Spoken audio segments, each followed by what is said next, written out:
நீ என்னை உன்னுடைய ஆகச்சிறந்த உறவாக ஏற்றுக்கொண்டாய். மனிதர்களின் அன்பைப் போல வெறும் தேவைக்காக என்னிடம் நீ அன்பு கொள்ளவில்லை.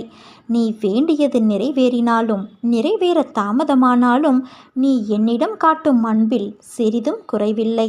அப்படிப்பட்ட உன்னுடைய வாழ்வில் எல்லாம் நிறைவானதாக மாறும் காலம் இது ஏற்கனவே ஆரம்பமாகிவிட்டது. நீ எதை எதை இழந்திருந்தாலும் அதை இந்த காலத்தில் திரும்ப பெறுவாய். உன் மனம் கொஞ்சம் குழப்பத்தோடு தான் இருக்கும். ஆனால் அதை தாண்டி உன் செயல்கள் என் வழி நடத்துதலால் தெளிவாக இருக்கும். உனக்கு நன்மையே நடக்கும். ஆபத்து காலத்தில் நான் உன்னோடு இருந்து உனக்கு நிச்சயம் உதவி செய்வேன். என்னை தேடி வா என் குழந்தையே. எல்லோருக்குமே வாழ்க்கையில் அனுபவிக்க வேண்டியது என்று சில காலம் இருக்கும். அந்த காலத்தில் அதை பொறுமையாக அனுபவித்துதான் ஆக வேண்டும். அதற்காக நீ பதற்றப்படாதே, பயப்படாதே, புலம்பாதே.